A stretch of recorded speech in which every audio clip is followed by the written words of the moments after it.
नमस्कार। आज हमारे साथ में गरौठा से विधायक जवाहरलाल राजपूत जी हैं। सबसे पहले आपको बहुत बहुत शुभकामनाएं जो आपने दूसरी बार विजय हासिल की है, बहुत प्रचंड बहुमत से जीते हैं आप। और इस पर आप क्या कहेंगे सर? आपके चैनल को भी बहुत बहुत बधाई जो है। और ये वास्तव में जो 2017 के बाद और जो 22 तक का जो समय रहा योगी जी का, हमें लगता चहुमुखी विकास और गुंडाराज अराजकता पे पूर्णतः कायम था। और आज हमें लगता है जो इतनी अभूतपूर्व सफलता मिली है वो केवल इसी का परिणाम है कि जनता आज अपने आप को सुरक्षित महसूस कर रही है। चाहे वो मजदूर हो, किसान हो, व्यापारी हो, हर तरह के वर्ग में बिल्कुल संतुष्टि है कि जिस तरह के रामराज में लोग कल्पना करते थे कि आज अन्यथा 2017 के पहले जिस तरह का लोगों में दहशत का वातावरण, भय का वातावरण, और आम आदमी ख़ास तौर से हमारी महिलाएं या बच्चियां स्कूल जाने में, कोचिंग जाने में, आधी रात को महिलाओं को किसी जगह जाने में अपने आप को असुरक्षित समझती थी। लेकिन योगी जी जब से आए हैं तब से इसमें बहुत अधिक काम किया है और आज हमें लगता है उसी का ये परिणाम सामने आया है कि जनता ने अपार समर्थन दिया है। और विकास के नाम पर तो हम कह सकते हैं कि सड़कों का जाल सा बिछ गया हो, सिंचाई के संसाधन या बिजली के में जो काम हुआ है या और भी जो किसानों के लिए काम हुआ है, हमें नहीं लगता किसी भी सरकार में इतना बड़ा काम हुआ होगा।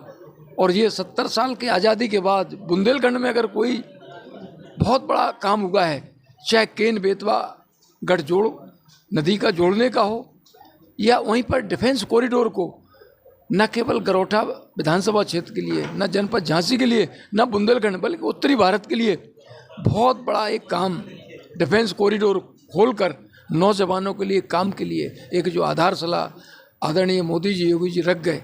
वहीं हम कह सकते हैं गरौठा विधानसभा में जहाँ 600 मेगावाट सौर ऊर्जा का प्लांट जलालपुरा, सुजानपुरा में बनाने की जो आधारशिला रखी गई, उससे न केवल किसानों की 20,000 रुपये प्रति एकड़ आमदनी बल्कि 10% की वृद्धि और पूरे प्रदेश में नंबर 1 झांसी जनपद सौर ऊर्जा में हो जाएगा। इस तरह की तमाम ऐसी हैं जिनसे वास्तव में हम कह सकते हैं कि योगी राज पुनः प्रचंड बहुमत के साथ जो आया है, इस तरह के कई कारण हैं और वास्तव में ये जनता की जीत है हमारी। हम तो जनता की सेवा करते रहे और आज पहले किसानों की करता रहा, जनता की सेवा कर रहा हूँ, आज भी जनता की सेवा करने के लिए हूँ। मैं अपने आप को विधायक और मैंने तो नहीं माना और मैं चाहता हूँ कि लगातार जनता की सेवा जो पहले करता रहा वैसे ही करता रहूँ। आने वाले 5 साल में क्या कार्य योजनाएं आपकी करने की? सबसे पहले जो हमारे यहाँ इतना बड़ा संकट पेयजल का था, सिंचाई के संसाधन का था कि लोग खेती नहीं कर पाते थे, लोग कहते थे यहाँ से पलायन करते हैं।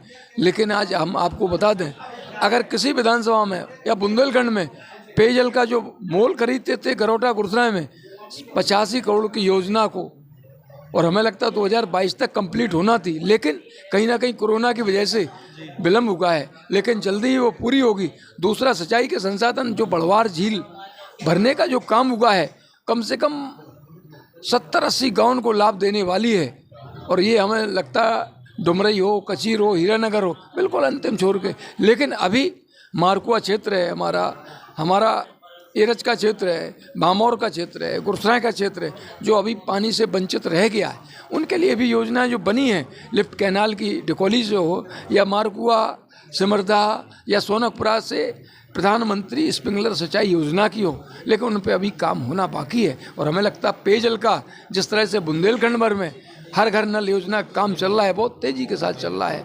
कोरोना की वजह से बाधित हुआ है, लेकिन हमें लगता है वो जल्दी ही पूरा होगा, जिससे कम से कम बुंदेलखंड की बहुत बड़ी जो जनता की मांग थी उस पर मोदी जी, योगी जी ध्यान लगाकर काम कर रहे हैं। बहुत बहुत धन्यवाद।